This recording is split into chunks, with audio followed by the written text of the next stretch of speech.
ফজর নামাজের আজান দিছে, যখন আল্লাহু আকবার করছে, সে আবার আমাকে ডাকে। কি ভয়াবহ দিন, চিন্তা করা যায়। শাশুড়ি অনেক রিকোয়েস্ট করলো, মানে ছেড়ে চলে যাবে। হ্যাঁ, সংসার ছেড়ে যাও। আমার হাজবেন্ড বহুতবার বলছে, আপনার হাজবেন্ড? হ্যাঁ, হাজবেন্ড বলছে, দেখো তুমি এখানে থেকে কোনো লাভ নাই, তুমি যদি একটা বিয়ে করো তোমার একটা সংসার হবে। আমি বলছি না। তো বললো পাসপোর্ট, আমি পাসপোর্ট আমার বানানো আছে, কেউ জানে না। তো বললো যে আমার 20,000 টাকা দে, আমি তোরা বিদেশ। এখন যে আমি এয়ারপোর্ট যাব, আমার গাড়ি ভাড়াও নাই। তখন আমার হাজবেন্ডের একটা শার্ট ছিল, নতুন একটা শার্ট, ওই শার্টটার বিক্রি করে ওই পয়সাটা দিয়ে আমি এয়ারপোর্টে গেছি। এই ভিডিওটি মানুষকে কোনোভাবেই খারাপ পথে নেবার উদ্দেশ্যে তৈরি করা হয়নি, বরং যারা ভুল পথে পা বাড়িয়েছে তাদের সৎ পথে ফিরে আসার জন্যই এই প্রচেষ্টা। মানুষের মুখোশ পরে থাকা সেই নরপিশাচদের সত্যরূপ তুলে ধরাই আমাদের লক্ষ্য, যারা মানুষের জীবন নীরবে ধ্বংস করে দেয়।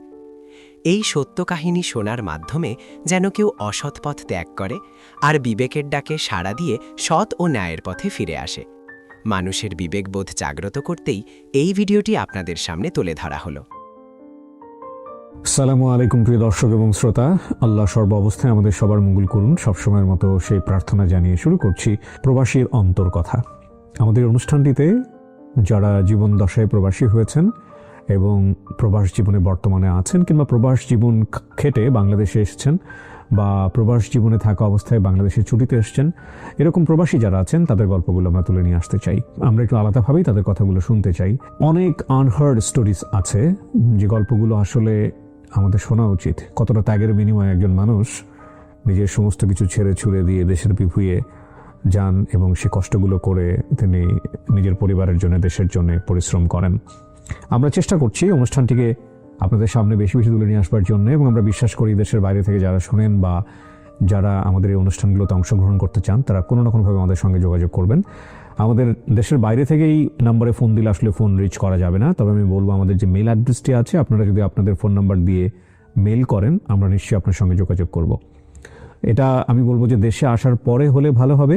দেশের বাইরে যারা বর্তমানে অবস্থান করছেন তাদেরকে তোমরা যোগাযোগ করে আনতে পারবো না, কারণ আমরা আসলে ওভারসিজ ইন্টারভিউ করি না, আমরা শুধুমাত্র স্টুডিওতে প্রেজেন্ট থাকা অবস্থায় ইন্টারভিউ করি। সুতরাং দেশে এসে আমাদেরকে নক দিলে এটা বেটার হবে। আমাদের মেইল অ্যাড্রেসটা আপনারা স্ক্রিনে দেখতে পাচ্ছেন, sharemystory24@gmail.com। এছাড়া ফোন নাম্বারটি রয়েছে 09639888877। আপনার নামটা একটু বলেন। আমার নাম মুসাম্মদ রাহিমা। রাহিমা, বয়স কত? 40। জন্ম জেলা কোথায় আপনার? ব্রাহ্মণবাড়িয়া ডিস্ট্রিক্ট, কসবা থানা, গ্রামের নাম বেলতলি। কিছুদিন পর মারামারি হয় কেন এখানে? হ্যাঁ, ওটা আমার বাপের বাড়ি এলাকায়, আর স্বামীর বাড়ি হচ্ছে কুমিল্লা ডিস্ট্রিক্ট, ব্রাহ্মণপাড়া থানা। আচ্ছা, না কিন্তু মারামারিটা হয়? হ্যাঁ, কারণ আমরাও তো বাইরে থাকি, মানে দেখি আর কি নিউজ হয়। মানে আমি সেদিন শুনলাম যে সামান্য একটা জিনিস নিয়ে দুই গ্রুপের মারামারি, ভেরি ইমোশনাল, অনেক কিছু হয়। যাই হোক, ব্রাহ্মণবাড়িয়া যারা আছেন তারা মন খারাপ করবেন না, এগুলো তো আসলে ফেসবুকে এখন ট্রল হচ্ছে অনেক বেশি। মারামারি থেকে দূরে থাকতে হবে, বিশেষ করে গ্রামের মুরব্বী যারা আছেন তারা কিন্তু চাইলে স্টেপ নিতে পারেন। তো রাহিমা, শুরু করেন আপনি, আপনার গল্প আমি শুনবো। জি। আমি ক্লাস 7-এ পড়ি, তখন আমার ভাইয়ের বিয়ে হয় মেবি 1995-তে। তখন বিয়ে হয় শ্বশুর বাড়িতে, ওই যে যায় না বিয়ার দিন বরের সাথে, তো ওই দিনটা প্রচুর বৃষ্টি হচ্ছিল।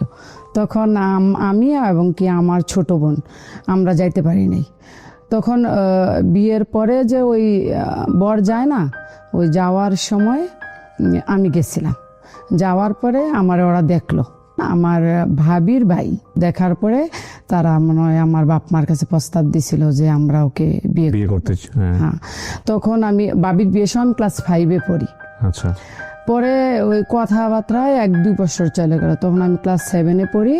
ওরা এই বছর তো বিয়ে হবে। আর তাছাড়া আমার স্বামী একদম আছে না, গ্রামের ছেলে, একদম সোজা সাজা। আর আমার দেবর, বাসুর, নন কিছুই নেই, শুধু আমার শ্বশুর, শাশুড়ি আর আমি। 13 বছর 7 মাসে আমার বিয়ে হলো। বিয়ে হওয়ার পরে আমি শ্বশুর বাড়িতে গেছিলাম বিয়ের সময়। যাওয়ার পরে একদিন ছিলাম, পরে চলে আসছি।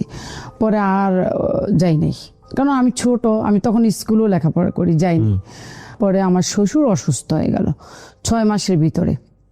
পরে ধরা পড়লো ক্যান্সার। এখান থেকে লোক গেল, বলল যে উনি মারা যাবে, এরকম ডক্টর বলছে, আর বেশি দিন নাই। তো আমাকে নিয়ে আসলো, এইভাবে নিয়ে আসলো। যাওয়ার পরে আমার ভাই আসলো আমার সাথে, আমার মাও আসলো, আমিও আসলাম। আসার পরে শুক্রবারে আসছি, শনিবার রবিবারে 12টার দিকে মারা গেছে দিনের। মারা যাওয়ার পরে তো আমি এখানে থেকে যাই, মানে আর বাপের বাড়ি যাওয়া হলো না, স্কুলও আর যাওয়া হলো না। 15 বছরে, আপনার 15 বছর বয়স তো? হ্যাঁ 15 বছর বয়স। 1998-তে আমার বড় মেয়েটা পেটে আসে। আসার পরে মনে হয় 5-6 মাসের মধ্যে আমি তখন প্রেগনেন্ট, আমার হাজবেন্ড অসুস্থ হয়ে যায়। পেশায় কি করতেন?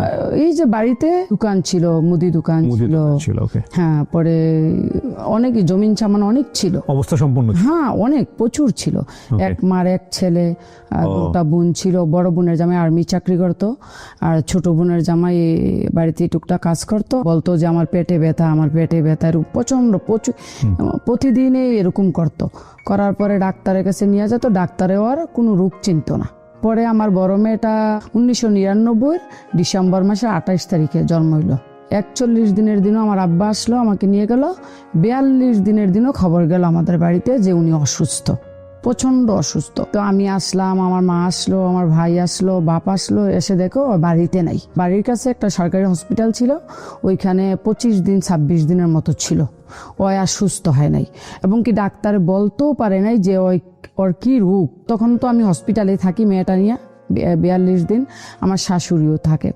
ডক্টর বলতেছে এখান থেকে ওকে নিয়ে যান, অনেক অসুবিধা, আর অপারেশন করতে হবে। তখন ব্রাহ্মণপাড়া থেকে কুমিল্লা আজকে ট্রান্সফার করতেছে। পরে ডাক্তাররা আমাকে ওই দিনে রিলিজ দিয়ে দিল। তো আমি একটা গাড়ি করে নিয়ে আসলাম কুমিল্লা। মেয়ের বয়স কত তখন? 2 মাস। একদম কোলের বাচ্চা? হ্যাঁ, একদম ছোট। আনার সাথে সাথে ওরে বললো যে আজকের ভিতরে অপারেশন করতে হবে, নাইলে ওই বাঁচবে না। আর পেটটা ফুলে অনেক উপরে চলে গেল দেখলাম, আর কথাও বলতে পারছে না। তখন পরের দিন অপারেশন করবে, অপারেশন থিয়েটারে নিয়ে গেল। তখন বললো যে ব্লাড লাগবে। দেখলাম যে না, ওরও বি পজিটিভ, আমারও বি পজিটিভ। বলছে 2 মাসের বাচ্চারাকে আপনারা ব্লাড নিতেছেন, এটা তো ভালো না। তখন আমাকে ডাক্তার উঠাই দিল যে ব্লাড দেওয়া যাবে না, আপনি যান। ব্লাড নিচে নিয়ে ওর অপারেশন হলো। 3 দিন পর ওর গান আসছে। 4-5 দিন পরে ডাক্তার আসলো। আসার পরে ডাক্তার দেখলো এটা ফুলে ও অনেক উপরে উঠে গেছে, সিঁড়িটা অনেক উপরে উঠে গেছে। পরে ওই ডাক্তারের কেসিটা দিয়া শুধু সুতাটার মধ্যে এমন করছে, পুরাটা সুতা উঠে গেছে, আর পেটটা এরকম হয়ে গেছে, এবং কি পেটের ভিতরে সব কিছু দেখা যাচ্ছে, হাত উজুরি যত কিছু আছে। ওই যে সিলিটা উঠে গেল, এইভাবে ডাকলো ডাক্তারে। প্রথম পেটের মধ্যে ওই যে রুই আছে না, ফুম, ওইগুলা দেয়। পরে 2-3টা গামছা দিয়া বাঁধে, 2-3টা, পরে আবার 2-3টা টাওয়াল দেয়, পরে আবার বেল দেয়। ওই 1 ঘন্টার মধ্যে ওইগুলো আবার পানি দিয়ে ভিজে যায়। এরকম করতে করতে করতে অনেক দিন চলে গেল। পরে দেখতাম ডাক্তার 9টার দিকে ড্রেসিং করাইতে আসে, 9টার দিকে একবার, দুপুরে একটা, 2টার দিকে একবার, আবার রাতও একবার। তারপরও মাল কাড়ে না, বেড মেট সবকিছু পানি হয়ে যায়। আবার 7 দিনের বেলা ডাক্তার আসলো, তখন আমার আব্বুও খারাপ ছিল। তো আমি আবার বাচ্চা কান্দাকাটি করে দেখে বালকিনিতে ছিলাম। 2 মাসের বাচ্চা নেই? হ্যাঁ, আমি একদিনও বাড়িতে যাই নাই। বুঝে ওঠার আগেই সংসার, মানে প্রেম ভালোবাসা তো ডেফিনেটলি সেই বয়সে সে বুঝে না, তার আগেই তার সংসার শুরু হয়ে গেছে, তার আগেই বাচ্চা কাচ্চা, এবং তারপরে দায়িত্ব। দেখেন, আজকের এই গল্পটা ডেফিনেটলি এটা ওনার ব্যক্তি জীবনের গল্প। এই জিনিসটাকে ইন্সপায়ার করে একবার জাতীয়ভাবে চিন্তা করার কোনো সুযোগ নাই যে ডেফিনেটলি এত অল্প বয়সে বিয়ে হলেই সুখী হইতো। ব্যাপারটা এরকম না, অল্প বয়সে বিয়ে হওয়া অনেক দুর্ঘটনাও আছে। তো এটা ওনার জীবনে হয়েছে।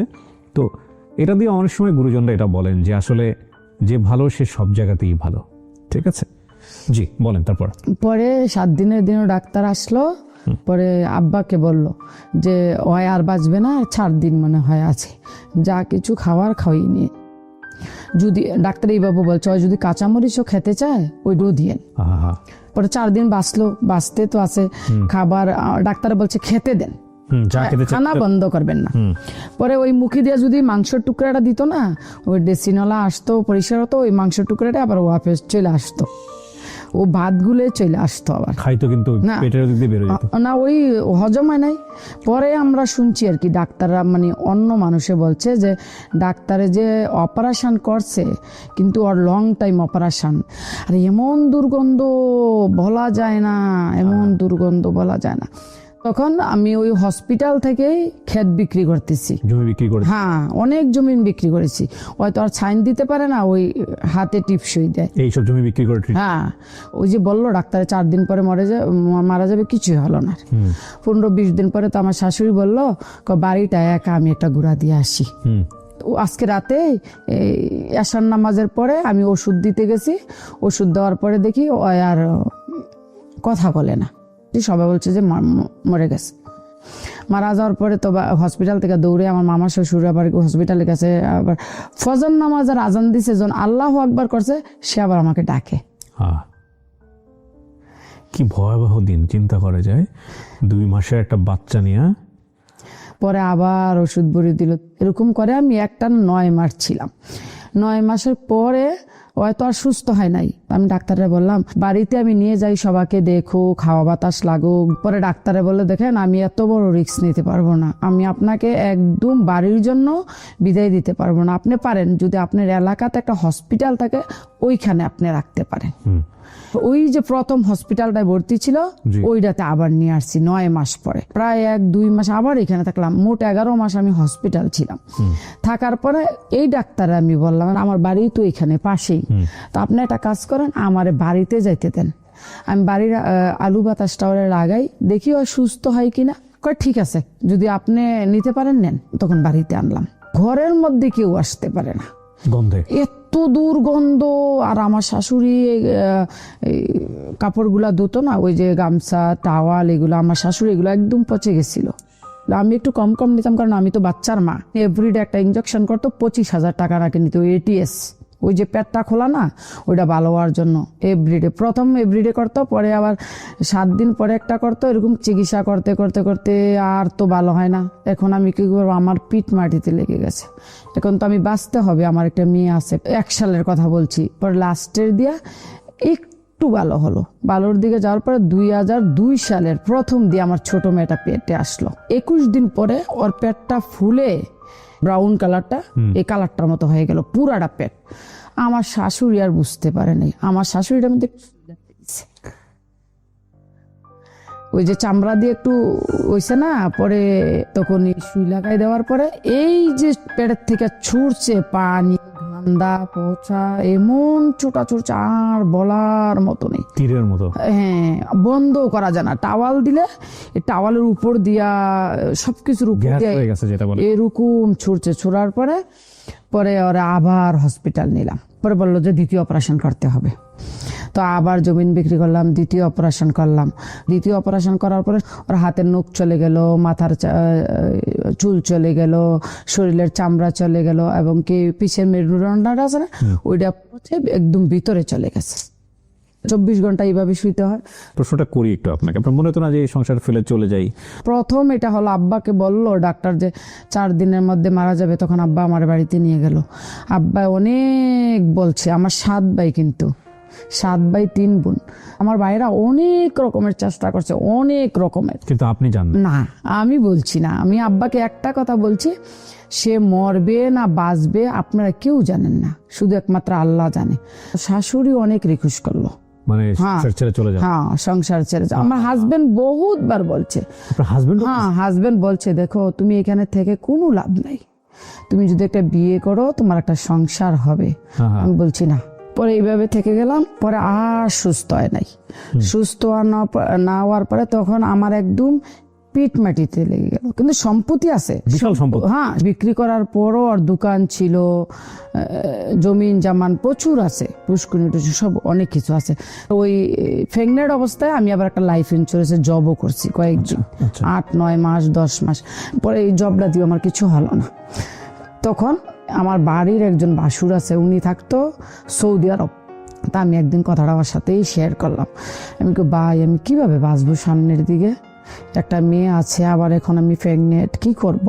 দেখা যাক, আল্লাহ যা করে করব। ছোট মেয়েটা হওয়ার পরে আমি স্বামী ছেড়ে যাই নাই বিদায় আমার শাশুড়ি আমাকে অনেক অত্যাচার করছে যাওয়ার জন্য। আমার শাশুড়ি আমার এখানে একদিন মারছিল, এমন ভাবে ব্লাড গেছে, আমার পুরা কাপড়গুলা ভিজে গেছিল। আমাকে বলছিল এখানে থেকে কি হবে, তবু আমি যাই নাই। তো ওই বাসুরটা ওই ব্লাড দেখে আমাকে অসুস্থ দেখে ওই আবার ডাক্তারের কাছে নিয়ে গেছিল। ছোট মেয়ের হয়েছে মানে 40 দিনও যায় নাই। ছোট মেয়েটার আমি নিয়ে আমি করলাম ভাই আমার একটা লাইন দাঁড়ান। তো এবার আমার বললো বিদেশ যেতে পারবি? আমি অসুস্থ তখন? হ্যাঁ, অসুস্থই। ওকে। পরে আমি বললাম হ্যাঁ যাব। তো বললো যে যদি যেতে হয় 50,000 টাকা লাগবে, আর পাসপোর্টও বানাতে হবে। পাসপোর্টটা আমি বানালাম। পাসপোর্টটা এমনিভাবে বানাবো, কেউ জানে না ঘরে, শুধু আমার হাজবেন্ড জানে। তখন আমার ছোট মেয়েটার মেবি 1-2 মাস বয়স। হ্যাঁ, বড়টার? বড়টার 2 বছর, আচ্ছা, 2-2.5 বছর। হ্যাঁ, এটা 2003 সালের প্রথম জানুয়ারি মাসের ঘটনা। জি। পরে আমার এক ননসের জামাই, মানে এলাকার বাড়ির পাশে বাড়ি, একদিন রাতে আসলো, এসে বলল যে আমি দুবাই যাচ্ছি। আগেও দুবাই আসিল, যে আমি দুবাই যাচ্ছি রাইমা, আমার 20,000 টাকা দে। তখন আমি ওরে বললাম, কেউ জানবে না আমি আপনারে 20,000 টাকা দেবো, তবে আপনি আমার বিদেশ নিতে হবে। তো বললো পাসপোর্ট। আমি পাসপোর্ট আমার বানানো আছে, কেউ জানে না। তো বললো যে আমার 20,000 টাকা দে, আমি তোরে বিদেশ। স্বামী এটা জানতো? হ্যাঁ, শুধু স্বামী জানতো, আর কেউ জানতো না। স্বামীর মাও জানতো না, বোনও জানতো না। পরে আমি অনেক বুঝাইলাম যে আমি তো বাঁচতে হবে দুটা মেয়ে নিয়ে। মানুষও মন্তব্য করে 2টা মেয়ে হয়েছে, সংসারে কেউ নেয়, ও কেডা লালন পালন করব, কে দেখবো, কে কি করব। আমার কিন্তু এক টাকা নাই। বাপের বাড়ি গেলাম, আব্বারে গিয়ে বললাম যে আব্বা, ওই যে আমাদের ক্ষেতের একটা ক্ষেত আছে, ক্ষেতের পাশে যে স্ক্রিমটা পানি উঠে ক্ষেতের থেকে, ওই ক্ষেতটা করে দিবে। কট বলতে? বন্ধক দেবে। বন্ধক। ওই ক্ষেতটা আঁকতে আমার 20,000 টাকা লাগে। আব্বা বলছে ঠিক আছে। পরে আব্বা ব্যাংকে নিয়ে আমার 20,000 টাকা দিল। রাতে কেউ যাতে না দেখে, পাসপোর্ট কপি, 2 কপি ছবি আর 20,000 টাকা নিয়ে গেলাম ওর বাড়িতে। ওর বাড়ি আবার একটু দূর। পরে ওর 20,000 টাকা দিলাম, ওই দুবাই চলে গেল। ভিসাটা বাইর করলো। বাইর করার পরে আরো 30,000 টাকা দেওয়া লাগবো। 29,000 টাকা কইতে দেবো। তখন আমার শাশুড়ি, আমি বললাম, কইরা আবার কোন কথা, বেড়িতে বিদেশ যায়? আমি কই হ্যাঁ, আমি যাবো, কি করবো? তো বললো না না না না, ওই বেড়িতে বিদেশ যেয়ে থাকতে পারে না, আজকে গেলে কালকে পরে পরে আমার টাকাগুলো মার দিব। আবার বাড়ির মানুষে বলতেছে, ওই জামাই ছেড়া যায় না, জামাই অসুস্থ, জামাই ছেড়ে বাপের বাড়িতে যায় না, বিদেশ যাইবো, 2টা বাচ্চা লেখ, এই দরজাতে যাইবো, ওই দরজাতে বাড়ি পারবো। পরে 29,000 টাকা দিলাম। দেওয়ার পরে আরো লাগবে টিকিট কাটতে। এখন ওই টাকাটা আমার হাতে 2003 সালে। হঠাৎ করে একদিন আমার বাসায় ফোন দেওয়ার পরে, রমজানের আগের দিন, কয় শুক্রবারে তোমার ফ্লাইট। আর এই কি আশ্চর্য কথাবার্তা, আমি তো জানিও না, শুনিও না, 2টা বাচ্চা আমি কার কাছে রেখে যাবো সেইটাও আমার কোনো কনফার্ম হয় নাই। কয় না, এই শুক্রবারে তোমার ফ্লাইট। এখন যে আমি এয়ারপোর্ট যাব, আমার গাড়ি ভাড়াও নাই। তখন আমার হাজব্যান্ডের একটা শার্ট ছিল, নতুন একটা শার্ট, এটা অপারেশনের আগে ওরে মানে কেউ, ওর মামা না কেউ দিছিল কাপড়টা। ওই আমার ভাই আবার টেলার, ভালো টেলার, আমার ভাইয়ে সেলাই দিছে শার্টটা। ওই শার্টটার বিক্রি করে ওই পয়সাটা দিয়ে আমি এয়ারপোর্টে গেছি।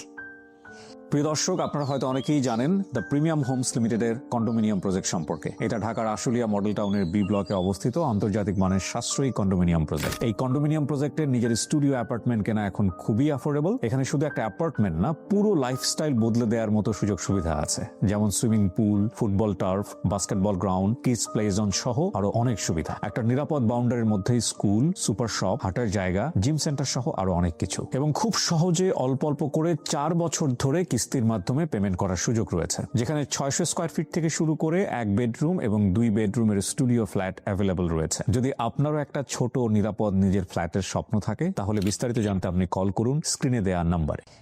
গিয়ে আমি বিদেশে গেলাম আমি দুবাইতে, এই বাচ্চা কাচ্চা রেখে। হ্যাঁ, তখন আমার বড় মেয়েটা 4 মাস বয়স, ছোট মেয়েটা, আর বড় মেয়েটা 2 বছর বয়স। বড় মেয়েটা ঘুমিয়ে গেছিল, আমার শাশুড়ি হাতে দিয়ে, আর ছোট মেয়ের নিয়ে বৃষ্টি, প্রচন্ড বৃষ্টি। তো আমি ছোট মেয়েটা নিয়ে শুয়ে পড়লাম। ও আবার দুধ খেতেছে, ও আর দুধ ছাড়ে না আমার থেকে। পরে আমি ওরে এমনি ভাবে রেখে উপরে খেতা দিয়ে কাপড় দিয়ে চলে গেলাম 2003-এ। কেমন লাগতেছিল ওই সময়টাতে? যেটা কল্পনা করা যায় না। বলতেছে তো, বলে যাচ্ছে, জাস্ট ফিল করার চেষ্টা করেন, তাহলে বুঝবেন। এমন একটা জায়গা চাইলে চলে আসতেও পারবে না, মানে মনে হলো যে কালকে গেলাম, আজকে চলে আসলাম, সম্ভব না। যাওয়ার পরেও ওইখানেও সুখ নাই। আপনার কাজ কি দিল, কোথায় গেলেন? এজেন্সি থেকে ভিসা নিছিল, ট্রাভেলস থেকে। তো আমাকে নিয়ে ওই একটা এজেন্সির মধ্যে রাখলো। রাখার পরে এক আরবি মহিলা এসে আমাকে নিয়ে গেল। আমি তো আর আরবি বুঝি না ওই সময়, তো আমার ইংলিশে যায়, আমি একটু বুঝি। সকাল উঠলাম, আমাকে বললো ঝাড়ু দিতে, পোছা করতে। বাড়িটা অনেক বড় বাড়ি ছিল, জঙ্গল ছিল, ওই অনেকগুলা বকরি ছিল, মুরগি ছিল। প্লেট দিত, বলতো কি মুরগির ডিম নিয়ে আস। ও মুরগির ডিম আনতে গেলে মুরগি আমার দৌড়ে দিত, আমি আসা পারতাম। আবার বলতো কি হাতে খেজুর দিত একটা বড় বলে, ওই ডিনা বকরি দিয়া ছাগল দিয়া, ওই দিতে গেলে ওই ছাগল আমার দৌড়াই দিত। মেশিনে কাপড় দে, ওই ধোয়া হয়ে গেলে বাইরে দিবি, আমি কাপড় নিয়ে বাইরে বসেই থাকি। ওয়াশিং মেশিন হ্যাঁ। ব্যবহার করতে জানতেন? হ্যাঁ, ওই এরকম জানতাম না। বলতো ক্লিন করার জন্য, ক্লিন কাকে বলে এটাও জানতাম না। বলতো ডাস্টিং করে, ও ডাস্টিং কাপড় নিয়ে আমি আমার হাতে কাপড় দাঁড়াইছে, আমি এক জায়গায় দাঁড়িয়ে থাকতাম, ধুলাবালি ঝাড়তে বলছে আর কি। তো আমার হাতে আবার কাছে দিত, কই ঘাস কেটে নিয়ে আয়। ওই দেশের ঘাস যেটা বাড়িতে হয় গ্যান্ডারি গাছের মতো, কুইশোর গাছের মতো, ঘাস কাটতে গেলে আমার পুরো হাতে পায়ে রক্ত এসে পড়তো ওই পাতার ইয়ায়। তো আমি আসলে আর চাইতাম না। এরকম করে করে 25 দিন মাত্র গেছে। দেশ আমি ফোনও করি নাই। আমার বললো তোর কেডায় নিয়ে আসছে, দেশে কে নিয়ে আসছে? তখন আমি যাই বলছি যে আমার ভাই বা ব্রাদার নিয়ে আসছে। কয় এক কাজ কর, আমার কয় নাম্বার আছে না, তবে আমার নাম্বারটা লেখে একটা পেপারে দিছিল। তো আমি নাম্বারটা দিছি, ফোন করছে। ফোন করার পরে আমি আবার কান্নাকাটি করতেছি, ওরা তো আরো বাংলা বোঝে না। আমি কো ভাই এখানে ছাগলটা খানা দিতে হয়, মুরগির ডিম নিতে হয়, ওই ঘাস কাটতে হয়, বাড়ি ক্লিন করতে হয়, কাম দিয়ে। আমি পাগল হয়েছি না, আমি এই কাম করুম, আমার বাড়িতে পাঠান, জলদি বাড়িতে পাঠান। কয় বাড়িতে আর যাওয়া যাবে না। আমি কেন? যেতে হলে আবার ক্যান্সেল করতে হবে, ওই মালিককে পাসপোর্ট দিতে হবে।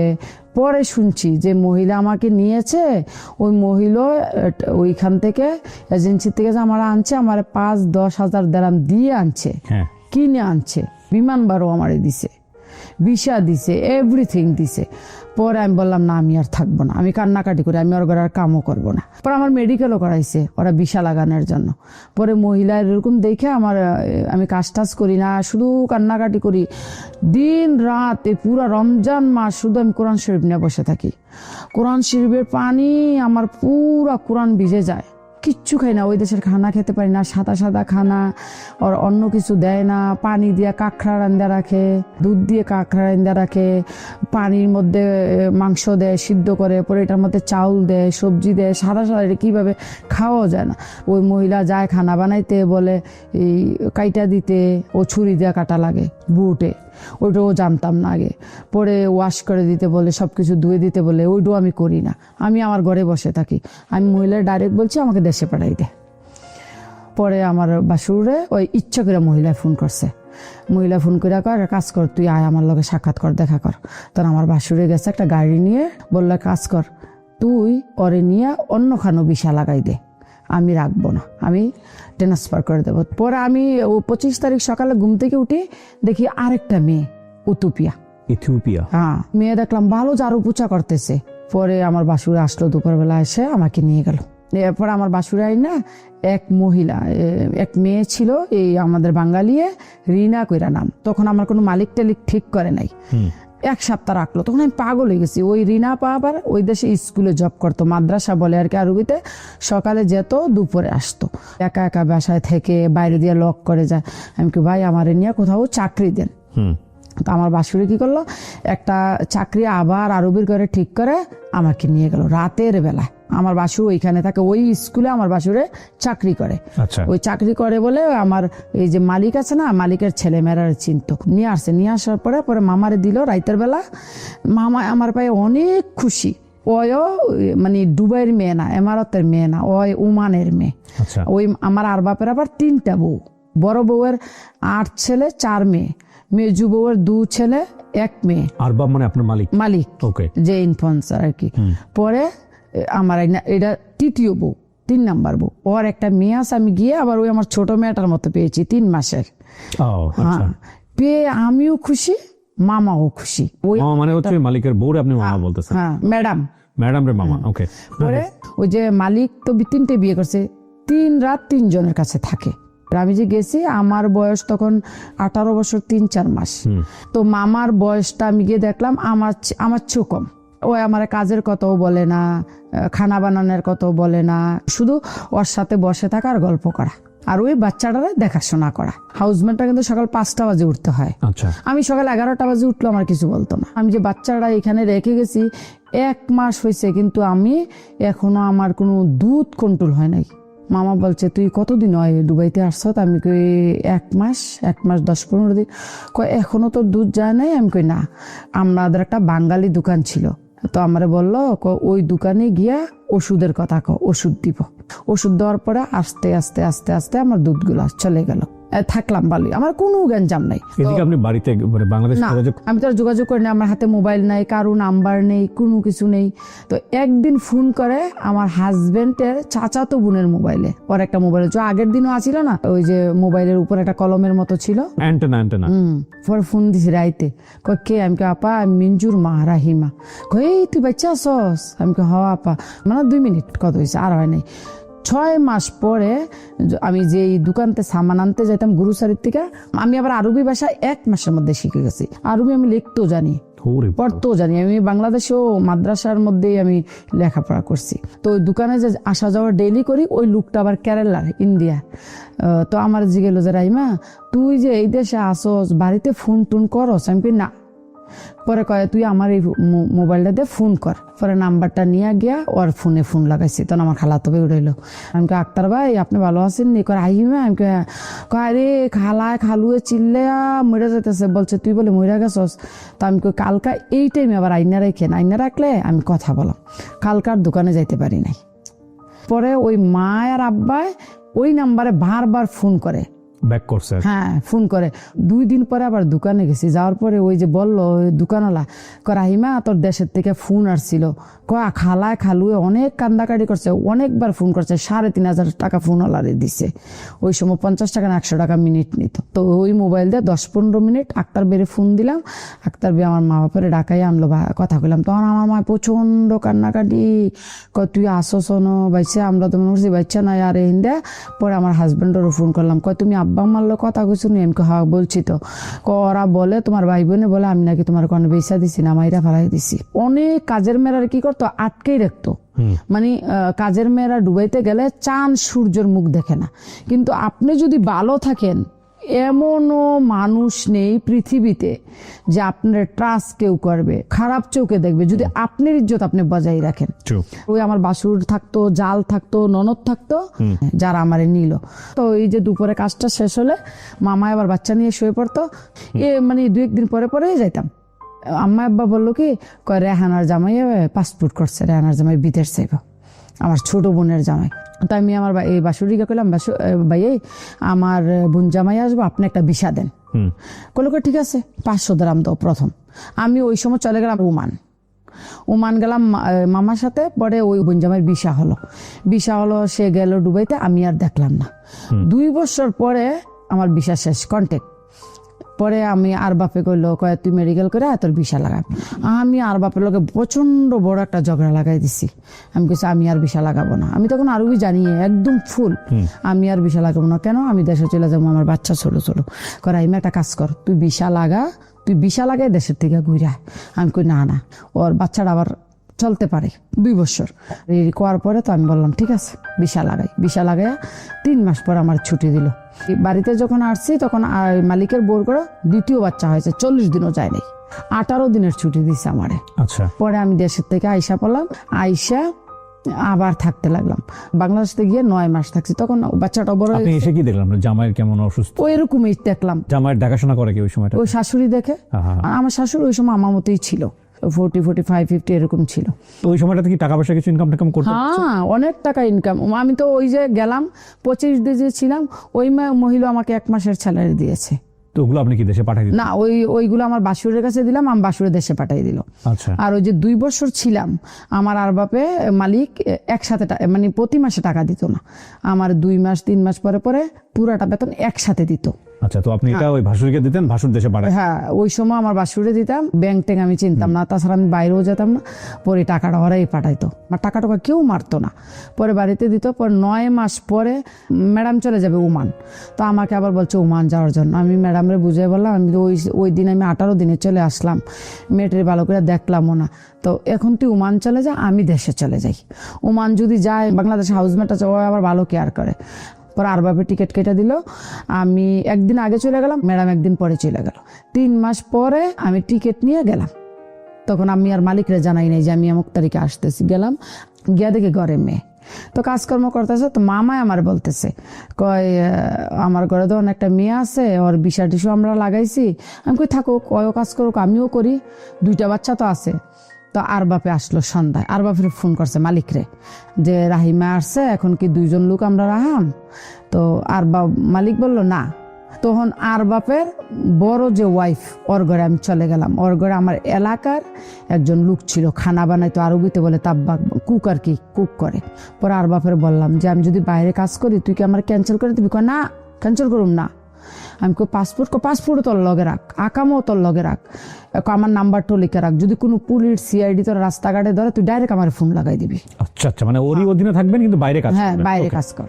পরে আমার সালাম বে করলো কি, এক কাজ করো, এই স্কুলে গিয়ে দেখো লুক লাগবে কিনা। পরে আমি স্কুলে গেলাম, ওই মালিকের ভাগ্নি আবার ওই স্কুলের টিচার। পরে আমি গিয়ে বললাম, পরে অনেকে বলল কয় এই ওই আগে তুই কই ছিলি? তো আর বাপের নাম কইছি। তোরা তো আরো ডরে গেছে, আমার আর বাপ কিন্তু অনেক বড় লোক। পরে কাছে ঠিক আছে, তোরা আমি রাতের বেলা জানাই। প্রিয় দর্শক, আপনারা হয়তো অনেকেই জানেন দ্য প্রিমিয়াম হোমস লিমিটেডের কন্ডোমিনিয়াম প্রজেক্ট সম্পর্কে। এটা ঢাকার আশুলিয়া মডেল টাউনের বি ব্লকে অবস্থিত আন্তর্জাতিক মানের সাশ্রয়ী কন্ডোমিনিয়াম প্রজেক্ট। এই কন্ডোমিনিয়াম প্রজেক্টের নিজের স্টুডিও অ্যাপার্টমেন্ট কেনা এখন খুবই অ্যাফোর্ডেবল। এখানে শুধু একটা অ্যাপার্টমেন্ট না, পুরো লাইফস্টাইল বদলে দেওয়ার মতো সুযোগ সুবিধা আছে, যেমন swimming pool, football turf, basketball ground, kids play zone সহ আরো অনেক সুবিধা। একটা নিরাপদ বাউন্ডারির মধ্যেই স্কুল, সুপার শপ, হাঁটার জায়গা, জিম সেন্টার সহ আরো অনেক কিছু। এবং খুব সহজে অল্প অল্প করে 4 বছর ধরে কিস্তির মাধ্যমে পেমেন্ট করার সুযোগ রয়েছে, যেখানে 600 স্কয়ার ফিট থেকে শুরু করে 1 বেডরুম এবং 2 বেডরুমের স্টুডিও ফ্ল্যাট অ্যাভেলেবল রয়েছে। যদি আপনারও একটা ছোট নিরাপদ নিজের ফ্ল্যাটের স্বপ্ন থাকে, তাহলে বিস্তারিত জানতে আপনি কল করুন স্ক্রিনে দেওয়া নাম্বারে। রাতের বেলা যারা তখন আমার কিন্তু মোবাইল নেই। পরে ওই আর বাপের ঘরের কাজের এক মেয়ে আরেকটা ছিল, ওইরও থুপিয়া। পরে ওর হাতের নাম্বারটা দিয়ে আসছি, আমি যদি কোনো কাজ হয় ওর নাম্বারে আমার কল করবি। রাতেই কল করছে। আর বাপের বোনের মেয়ে বিয়ে দিছে ওই ঘরের জন্য, ওই মেয়ে আবার প্রেগনেন্ট, বাচ্চা হবে। পরে ওরা রাখছে, আমার এতদিন বসাই রাখলো, বাচ্চা হলো, আমি হসপিটালে গেলাম, বাচ্চা হলো। পরে আমি ওর লগে থাকতে গেলাম। ওর ঘরে থাকতে গিয়ে ওই যে আমি ম্যাডামের সাথে একা থাকছি, ঘরে ড্রাইভার ছিল না, কুকের কোনো লোক ছিল না, আমি একা, ম্যাডাম একা। আমি তো আর বাইরের জগৎটারে দেখি নাই। এই ঘরে আবার 2টা মেয়ে আছে, আপনার হায়দ্রাবাদ আন্ধ্রার। একটা আছে খানা বানা নজরুল করে নাম, চিটাঙ্গের। আর একটা আছে মনির, ও মনে হয় নোয়াখালীর ড্রাইভার। তো দেখতেছি ওরা কেমন একটা রিলেশন, আমার ওইটা দেখে আর ভালো লাগলো না। বাচ্চাটা হলো 10-15 দিনের মধ্যে এগুলা দেখলাম। আবার দেখলাম যে ছোট মোটো একটা ঝগড়া হয়ে গেল ওরার মধ্যে। গ্যাঞ্জামটা দেখে আমি আর এখানে থাকবো না। আমি ওই পরের যে আর বাপের বোন, ওরে বললাম যে আমি এখানে কেন, আমি কই না থাকবো না, আমার পাসপোর্ট দিয়ে আমি চলে যাবো। আবার রিটার্ন গেলাম আর বাপের ঘরে। আর বাপের জিজ্ঞাসা করলাম, আমি কি থাকবো তোর ঘরে রাখলে রাখ, নাইলে আমার বাংলাদেশ পাঠাই দে। কয় না, আর অসুবিধা নাই, তুই চাকরি কর। আমি কই করবো? কয় বাইরে কর। আমার বলছে তুই বললাম ভিসা টিসা ক্যান্সেল করিস না। হ্যাঁ, ভালো নয় তো আবার যাওয়ান লাগে। তখন থেকে আমি আর ওর কাজ করি না। আমি পার্ট টাইমে 2-3টা কাজ করি, আমার ভালো টাকা ইনকাম হয়। কয়ে কাজ লাগাইছে, এই ঘরের কাজ। এরকম চলতে চলতে অনেক দিন চললো, ভালো ইনকাম আমার হইতেছে। হঠাৎ করে একদিন আমার খালাতো ভাই থাকে ইটালি, ছোট খালার 5 ছেলে ইটালি থাকে। তো বড় ছেলে যে বিয়া করছে, ওর শাশুড়ি আবার দুবাই থাকে, মেইন শহরে, এই যে এখন 165 তলা বিল্ডিং এটার পাশে। তো ওর ছেলে গেছে বাংলাদেশ থেকে। তো বললো যে রাইমা আমরা কাছে আসো। তো আমি বললাম যে কে লেগা মা? ওই কইলকে জহিরে মেডিকেলে আনফিট হয়েছে, দেশও যাইব গা, সামান টামান যদি দাও আইয়া দিয়া যাও, আইও। তো একদিন আইলাম, আইয়া দেখলাম আইরে বাংলাদেশি মায়া পান অভাব নেই। ওরা রুম নিয়ে থাকে, একটা রুমে 4-5 জন মেয়ে থাকে, বেড প্লিজ নিয়ে। তো আমি বললাম যে মা, ওই এডি যে থাকে পুলিশে ধরে টরে না? কয় না, ওরা পার্ট টাইমে কাজ করে থাকে। তা আমি কইলাম কি আমি আসলে আমার একটা চাকরি দিতে পারবেন? ওইখানে তো 2-3 জায়গাতে কাজ করা লাগে। কয় হ্যাঁ তুমি আসো। পরে আমি গেলাম, গিয়া মালিকের তে কইয়া বুঝাইয়া আমি চলে আসলাম। আইয়া পরে আমারে কি করলো, ওই মাউয়ে ওই দেশ আবার নিউজ পেপারে অ্যাড দেয় মেডের জন্য। হ্যাঁ, তো দেওয়ার পরে তো আমি ব্রেকফাস্ট লেগে না কি লেগে নিচে গেছিলাম। পরে একটা নিউজ পেপার আনলাম, আইনা দেখলাম একটা অ্যাড দিয়ে রাখছে। ওই ম্যাডামের নাম্বারে আমি ফোন করলাম, পাকিস্তানি ম্যাডাম। তো আমার বললো তুমি আসো, ইন্টারভিউ দাও। তো গেলাম, ইন্টারভিউ নিল ভালোই। পরে বললো আমার ঘরে কোনো কাজ নাই, শুধু একটাই কাজ, ওর শ্বশুরের, ওই আমার হাজবেন্ডের মতো, ওর শ্বশুরের এই হাতটা একটু নাই, এমনি থাকে, সবসময় এমনি থাকে, এই হাতটা নাই। আর এই হাতটার মধ্যে শুধু বড় বড় প্রথম দেখাইছে না, দেখাইছে এই আমার ঘর এইখানে থাকবি। ওর শ্বশুর আর দেখায় নাই যে আমার ঘরে একটা মেয়ে আসে ঝাড়ু পোষা করে আর বর্তন টর্তন ধুয়ে যাবে। ঠিক আছে, তো আমি কেন থাকবো? বলছে তুই থাকবি ঘরে, দেখাশোনা করবি, আমি সামটাইম বাইরে যাই। ওই আমার ওই যে মালিক পাকিস্তানি বিরাট বড় লোক, ওই দুবাইতে আপনি চিনবেন রয়্যাল মেরিডিয়ান, লি মেরিডিয়ান, গভর্নর হাউস, 3টা 5 স্টার হোটেলের ম্যানেজমেন্ট ডাইরেক্টর। ওকে। তো সবাই বললো যে তোমার দান এবার লাগছে। তো আমি গেলাম, পরে আমার দেখায় নাই, রাইতে ওই মাঝখানের রুমটা খুলে দিল। ওর শ্বশুর দেখলাম। আমি আবার ওই সময় হিন্দি জানি না, ইংলিশ জানি ফুল, আরবি জানি। আরবিতে কথা বলি, ওই ম্যাডাম জানে না, ম্যাডাম আবার হিন্দি জানে আর ইংলিশ জানে। পরে অনেক নাম দাম দেখলাম বসের, মিস্টার আজার চৌধুরী, মারা গেছে এখন, বাচ্চা বাচ্চা নেই আর। হ্যাঁ, পরে আমারে বলল মানুষে ওর ঘরে আসা যাওয়া করে মানুষ, আর স্যার স্যার বলতেছে। পরে গিয়ে দিই, ওর শ্বশুরের আগে পিছে 2টা নার্স আছে, একটা নার্সের স্যালারি ডুবের 10,000 12,000 দিরাম করে, অনেক টাকা, অনেক টাকা। রাইতে ওরে দেখাইলো আমারে, তোর শুধু কাজ, ওয়ান টাইম পরোটা আছে ফ্রিজে, এই পরোটা 2টা গরম করে দিবি, চা বানাই দিবি, আর দুপুরবেলা ওরে খানা দিবি, রুটি বানাই 2টা রুটি দিবি, খানা দিবি, সন্ধ্যায় খানা দিবি। আর ওর মেডিসিনগুলো তো নার্সারা দেখে, সবকিছু নার্সারা, সব নার্সে ড্রাই আর চেঞ্জ করে, সব কিছু করে। আর আমি শুধু ওর শুয়ে থাকে, এখানে ওর বসা থাকা লাগবে। আমি পানি দিই ওর মুখে, পানি খাওয়ালো, এরকম করতে করতে ওরাও আমার অনেক পছন্দ করলো। স্যারের একদিন ডাইকে আন চাই না, স্যারেরা বললো ইশারা দেয়, কথা বলতে পারে না, এখানে বসতো বললো। স্যারেরা হাতে ধরলো, পরে আমার হাতেও ধরলো, এটা তোর হাতে উঠাই দিয়ে গেলাম, এটা তোর বোন। ওই শ্বশুরে বলল? হ্যাঁ, শ্বশুরে বললো, যা সেবা করছে না। হ্যাঁ, বইলা ওই কান্দা করে দিল। পরে আমার রাখতে রাখলো। পরে আমিও থাকলাম 1 বছর। পরে কি করে, ও বাবারে পার্কে নিয়ে যায় বসের বাপেরা, তো আমিও সাথে যাই, গিয়ে আমিও ওরকম সোফায় বসা থাকি। তো একদিন বসে বললো, একদিন যদি সিআইডি পুলিশ চেক করে, আইডি চেক করে, দেখবো তোর ভিসা নাই আমার, তখন আমার 50,000 দিরাম ফাইন হইব, তোর 5 বছরের জেল হইব। তুই এটা কাজ কর, ওইখান থেকে ভিসাটা ক্যান্সেল করে নিয়ে আমি ভিসাটা লাগাম। পরে বিষয়টা আমি এক রাইতে ওইখানে গেলাম, ক্যান্সেল করতাম। আমি আর বাপের সাথে 1 বছর কোনো যোগাযোগ করি নাই। ওকে। তো আর বাপ মনে করছে, মালিক মনে করছে আমি আর আসবো না। পরে আমারে বললো কি সকালে দিব। তো সকালে বললো গাড়ির মধ্যে দেবো। বোয়ার পর যাইতে আছে গাড়ি দিয়ে যাও গেদি এক ইমিগ্রেশন লেগে গেছে। পরে কয় ও তোর পাসপোর্ট আনে। পরে আমি গেলাম, আমার তো সব আটকে ফেললো এরকম একটা রুমে, এখানে তোর পাসপোর্ট। পরে পুলিশে বললো তুই আর বাপের করতে বাগিয়ে গেছিস আরবিতে? আমি না আমি তো বাগি নাই। তো কয় আর বাপে তোর ব্ল্যাক লিস্ট করে দিছে। আমি না আমি বাগি নাই। পরে ওই চলে গেছে, আমার নামাই দিয়ে চলে গেছে, কিন্তু ওর নাম্বার আছে আমার কাছে। পরে এক পুলিশ আমার হেল্প করলো, তুই আমার সাথে আয়, ওইখানে বড় আরবিতে কয় মুদির, ও একটা টেবিলে একটা রুমে আসা বসে। তারপরে আমি গিয়ে বলছি এটা সত্য, আমি বাবা আমি ভাগি নাই, ওই আমার বিষা ছিল, ওই ঘরে রাখবে না, লোক দরকার নাই, প্রয়োজন নাই। সে আমাকে বলছে বাইরে কাজ করার জন্য, আমি বাইরে কাজ করছি, এখন আমি ওর বিষা আর থাকবো না, আমি ক্যান্সেল করবো। আমি ক্যান্সেল করার জন্য আসছি, ও আমার নিয়ে আসছে। করে ফোন কর। পরে ফোন করছে পুলিশে, ফোন করে তুই কই? আমি তো চলে আসছি। অফিস আই রিটার্ন আয়। পরে আইসে আনে কয় তুই ওরা তামিল দিলি কিনা? কয় বাগিয়ে গেছে গা। আমি কখনো বাগি নাই, তুই যা ওর গ্রামের মানুষের তুই জিজ্ঞাসা কর, আমি বাগি নাই। এরপরে আমার জিজ্ঞাসা তুই ওর কাছে স্যালারি পাস? আমি হ্যাঁ আমি 2 মাসের স্যালারিও পাই। 2 মাসের স্যালারি রাখে আনে। তো আরবি বলছে আমার কাছে তো পয়সা নেই। তোর পাসপোর্ট কই? আমার কাছে। পুলিশে আমার কাছে টাকা আছে, পাসপোর্ট দে। যখন তুই টাকা নিয়ে আসবি তখন তোর পাসপোর্ট নিয়ে যাবি, তোর পাসপোর্ট এখানে থাকবে। সে একটা পুলিশ, সে রিটার্নে আসছে। এই দেশের কানুন কিন্তু অনেক শক্ত যদি বুঝা মানুষে থাকে। পরে আমার বললো পুলিশে, তুই একটা কাম কর, তুই ওইখানে গিয়া ওর নামে একটা অভিযোগ কর। আমি অলরেডি অভিযোগ লিখছি, শুধু আমি জমা করবো। গিয়া খাবলা দে ফাটার মতন ধরছে, 2টা আমার হাতও ধরছে, 2টা বাইরে আনছে। আইনা কয় তুই কি তা চাস? আমি কিচ্ছু চাই না, আমি তোর নামে কেস করাম। তুই আমার বললি বাড়িগা কাজ করতাম, বাড়িগা কাজ করলাম, তুই আমার তামিল করে দিলি, ব্ল্যাক লিস্ট করে দিলি, আমি কিচ্ছু জানি। আমি তো কয় না তুই আমার কেস করিস না, তুই আমার মেয়ের মতো, তুই যা বলবি আমি তাই দেবো। পরে আমি বললাম যে তো আমার ক্যান্সেল কর। 1 মাসের স্যালারিও দিছে, আবার পাসপোর্টও দিছে, ক্যান্সেল পেপারটাও দিছে। আমার বললো যে রাইমা এইটার মধ্যে তোর 28 দিনের টাইম আছে, তুই ভিসা ছাড়া 28 দিন থাকতে পারবি। আপনি অনেক লাকি, আপনাকে অনেক সহযোগিতা। হ্যাঁ, অনেক মানুষের। পরে আইনা বসের কাছে বৃহস্পতিবার রাতে দিয়েছি। তো বসে বললো শুক্রবার শনিবার আইমা 2 দিন, রবিবার ভিসা দিয়েছে, সোমবারে মেডিকেলও করাই লেছে। বসে তখন আমার বেসিক স্যালারি দিয়েছে 1500 দিরহাম। পরে আমি চাকরি করতে রইলাম এইখানে মাঝখান দিয়ে বসের বাবা একদম অসুস্থ হয়ে গেল। বসের ভাই আসছে, আসার পরে ওর আবার নজর গোচর তেমন বেশি একটা ভালো না। তো আমি কি করলাম, আমি একদিন বিকালবেলা লাখিছে করে কাপড়টি না মাউর কাছে চলে আসছি। তখন আমি স্যাররে বললাম, আমি স্যার যদি তুই নারাজ না হস, যদি তুই খুশি থাকস, তো আমি আন্টির কাছে থাইকা কাজ করি, তোর বিষয়টা দিয়া তোকে কর।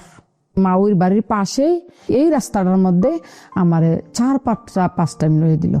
আমি সকাল হ্যাঁ, তখন আমার মাসের স্যালারি তো 7,000 দিরহাম। 7,000 দিরহাম বাংলাদেশে কয় টাকা? ওই সময় 7,000 দিরহাম বাংলাদেশের 1.5 লাখ। ওরে বাবা, অনেক টাকা। হ্যাঁ, 7,000, কোনো মাসে 8,000 এরকম করে। তো ঈদ আসলে তো কোনো কথাই নাই। পরে এরকম কাজ করতে করতে করতে করতে করতে প্রায় আমি 2012 সালে এরকম আমার আম্মা অসুস্থ হয়ে গেল। আপনার স্বামীর অবস্থা কি তখন? এ তো এরকমই, বিছানায় পড়ে? এরকমই। আচ্ছা। তখন ম্যাডামরা আমি ফোন দিয়ে বললাম, ম্যাডাম আমি দেশে চলে যাচ্ছি। কেন? আমি আমার মায়ের অসুস্থ। পরে আমার আবার ছোট ভাই আছে, আমি নিয়ে গেছি আমার ছোট ভাই আজগরে। আবার আমার ভাই আবার আমার মায়ে যখন মারা যাবে 9 দিন আগে শুধু ভিসা লাগিয়ে নতুন ভিসা করে ইন আউট করে ওই দেশে গেছে। বিষও লাগছে না, ওর মেডিকেল করছে না, বিষও লাগাছে না। তখন আমি বাড়িতে চলে আসলাম। বাড়িতে চলে আসার পরে 10 দিন পরে মা মারা গেল। পরে এখানে থাকলাম। তখন আমার দুটোটা মেয়ে, বড় মেয়েটার বয়স 10-12, ছোট মেয়েটার বয়স এরকম 10। পরে কি করলাম, ঢাকা মহিলা মাদ্রাসার মধ্যে এখানে আমার ভাবি আবার টিচার, এখানে দিয়ে দিলাম। তুই মেয়েকে? হ্যাঁ, দুনো মেয়েকে। তো দুনো মেয়েকে দিয়ে দিলাম। আমি আবার চলে গেলাম কাজ করতে করতে। 2015 সালে আমি বাড়ির থেকে গেছি জানুয়ারির 11 তারিখ। আব্বা মারা গেছে 21 তারিখ। বাবাকেও দেখতে পারে না, হঠাৎ আব্বা ভালো সুস্থ। পরে তো এইভাবে চাকরি করে 15 সালে আমি একটা জায়গা নিই বাংলাদেশে। জায়গা? হ্যাঁ, বাংলাদেশে একটা জায়গা আমি এক মার্কেটে, না আমাদের এলাকাতে বাজারের মধ্যে আমি 2 শতক জায়গা নিই। প্রায় ওই সময় 20 লাখ টাকা দিয়ে আমি নিই। 18 লাখ টাকা দিয়ে আমি চলে গেলাম। আমি কিন্তু জায়গার রেজিস্ট্রি করি নাই। ভালো লোক, কাছের লোক। এরপরে 17 সালে ফেব্রুয়ারি মাসে আসলাম, আইসা জায়গাটা রেজিস্ট্রি করলাম, চলে গেলাম। আবার 2018 সালের মার্চের 1 তারিখে বড় মেয়েটা বিয়ে দিলাম। আপনার মেয়ের? হ্যাঁ। কত বছর বয়সে বিয়ে দিলেন? 15-16 ছিল। এত অল্প বয়সে কেন বিয়ে দিতে হবে? দেখেন, মাদ্রাসাতে লেখাপড়া করে, আমার তো কেউ নাই, স্বামী তো থাইকেও নাই, শ্বশুর নাই, দেব। স্বামী কি তখনও বিছানার রকম পড়ে? হ্যাঁ। আল্লাহ। পরে আমি আবার চলে গেলাম দুবাই গিয়ে আবার 2019 সালে আসলাম। এসে 2019 সালের লাস্টে আবার ছোট মেয়েটার বিয়ে দিয়ে দিলাম। ছোট মেয়েটার বয়স 15-16 এরকম বিয়ে দিয়ে দিলাম। চলে গেলাম আবার। যাওয়ার পরে 2020 সালে আসলাম, এসে আরেকটা জায়গা নিলাম 35 লাখ টাকা দিয়ে। পরে আবার চলে গেলাম। আল্লাহ দিলে আমার ইনকাম আছে, মাসে 2 লাখ 2.5 লাখ, ব্যাপার না। মানে ওটা করতেছেন, এদিকে স্বামীর চিকিৎসা করতেছেন, সংসার চালাচ্ছেন, মেয়ে বিয়ে দিচ্ছেন, জায়গা করছি। বাড়িতে একটা গড় টিন সেট দিয়ে একটা বিল্ডিংও করছি, 2 বেডরুম হল দিয়ে। পরে আবার 2024 সালে আসলাম, আইসা আরেকটা জায়গা নিলাম 42 লাখ টাকা দিয়ে। 40-42 লাখ টাকা দিয়ে নিলাম। প্রথম যে জায়গাটা নিলাম, এই জায়গাটার প্রাইস এখন অনেক বেশি, শুধু বাড়তি আছে। 20 লাখ টাকা দিয়ে কিনছি, এখন আমি বিক্রি করলে 50 লাখ টাকা বিক্রি করতে পারি। এখনো কি মানে পার্ট টাইম জবগুলো করেন? না, এখন আর পার্ট টাইম করি। তাহলে এখন টুকটাক বিশার কিছু কাজ করি। করোনার পরে অনেক লোক নিছি, আমি করোনার আগেও নিছি। ওই পাকিস্তানি যে ফ্যামিলিতে ছিলেন ওখানে তো এখন আর নাই? না, ওইটা তো নাই। ওই যে বাবা মারা গেছে কখন, ওই মারা যাওয়ার পরে ওখান থেকে বের হয়। ওইখান থেকে ওই যে বললাম না স্যার রে, যে এই আব্বা তো এখন আর সুস্থ না, কথা বলে না, খানা খায় না, তো আমি তোর বিষয়ে বাইরে কাজ করি। ওইখান থেকে যে বেরিয়ে গেলাম 2012 সালে, আমি আর ওর কাছে আসি নাই। বসও মারা গেছে। এখনো আপনি দুবাইয়ে কাজ করেন? হ্যাঁ। কোথায় কাজ করেন এখন? এখন দুবাই জুমেরা অফিসের হেল্পিং হ্যান্ড কাজ করেন? হ্যাঁ। এবং পার্ট টাইম একটা জব করি আমি স্কুলে, 4 ঘন্টা জব করি। ওইখান থেকে আমার প্রতি মাসে 2300 দিরহাম আসে। কত বছর যাবত দেশের বাইরে? 24 বছর। কি পেলেন, কি হারালেন? টাকা হয়েছে, কিন্তু লাইফ তো আর পাই নাই। স্বামীটা কোথায় এখন? আছে বাড়িতে, বিছানায় ওইভাবেই? না, এখন একটু ভালো, একটা দোকান আছে, ওই যে ছোট করে একটা চা পান নিয়ে বসে থাকে। মেয়ের জামাই? ছোট মেয়ের জামাই আমি নিয়েছি দুবাই। হ্যাঁ, 5 স্টার হলো, যে ওই যে আমার বসের হোটেল ছিল, ওই হোটেলে জব করে, 5 স্টার চাকরিও দিয়ে দিয়েছেন। এবং বড় জামাই মালয়েশিয়া আছে। বাবা যে বলছিল, ভাই যে বলছিল সংসার থেকে বের করে নিয়ে গিয়ে একটা নতুন জীবন দিবে, ওইটা কি ভালো সিদ্ধান্ত ছিল? এই যে কষ্টগুলা করলেন? কষ্টগুলা করেছি, ওইটাও আমি মনে করি যে এক দিক দিয়ে ভালো ছিল, আরেক দিক দিয়ে ভালো ছিল না। কারণ আমার তো মেয়ে ছিল, আমার মেয়েগুলা কোথায় যেত? পেটে ধরে মা হওয়া যায়, সেটা বায়োলজিক্যাল মাদার বলে, কিন্তু মা বা বাবা হওয়ার ব্যাপারটা নির্ভর করে মস্তিষ্কে। যেমন ধরেন এই যে ভদ্রমহিলা যিনি আজকে গল্পটা বলে গেলেন, ওনার গল্পের মূল জায়গাটা আসলে এটাই যে আমার 2টা মেয়ে আছে, সুতরাং আমি আমার জামাই কি অবস্থায় আছে সেটা বড় কথা না, আমার 2টো মেয়ের জন্য দায়িত্ব কাঁধে তুলে নিতে হবে। যিনি জীবনে কোনোদিন দেশের বাইরে যান নাই, তিনি জামাইয়ের একটা শার্ট বিক্রি করে 150 টাকা দিয়ে এয়ারপোর্টে গেছেন এবং পরে তিনি জানতে পেরেছেন তাকে কিভাবে নেওয়া হয়েছে টিকিট, এগুলো সে জানতেনও না। এবং তার যে সিনেমাটিক গল্প, এর চেয়ে অনেক সিনেমাটিক গল্প বিশেষ করে প্রবাসী যারা আছেন তাদের অনেকের জীবনে আছে। আমরা এই গল্পগুলো একটু তুলে নিয়ে আসতে চাই একটা দায়িত্ববোধের জায়গাটা থেকে।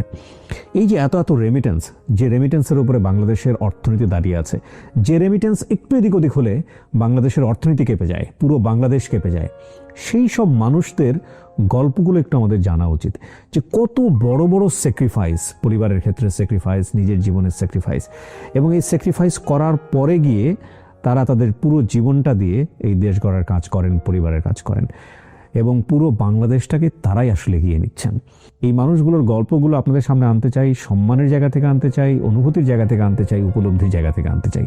সো প্রিয় দর্শক এবং শ্রোতা, আজকের এই রাহিমার গল্প দিয়ে একটা জিনিসই বলতে চাই, এরকম অসংখ্য রাহিমা আমাদের বাংলাদেশ থেকে গিয়ে বিদেশ বিভুঁয়ে নিজের জীবন ত্যাগ করে, নিজের জীবনের মায়া ত্যাগ করে সংসার গোছানোর কাজ করেন, দেশ গোছানোর কাজ করেন। এদের প্রতি সম্মান যেন কখনোই না কমে। আপনি যদি মনে করেন যে আপনার একটা গল্প আছে যেটা বাংলাদেশের মানুষের কানে পৌঁছে দেওয়া উচিত, তাহলে আপনি আমাদেরকে মেইল করতে পারেন। আমাদের মেইল অ্যাড্রেস হচ্ছে sharemystory24@gmail.com। আর বাংলাদেশে অবস্থান করে থাকলে আপনি আমাদেরকে একটা ফোনও করতে পারেন। আমাদের ফোন নাম্বার হচ্ছে 09639888777। আজকের মতো এখানেই শেষ করছি। ভালো থাকুক আমাদের সব প্রবাসীরা। অনেক অনেক বেশি দোয়া। আসসালামু আলাইকুম।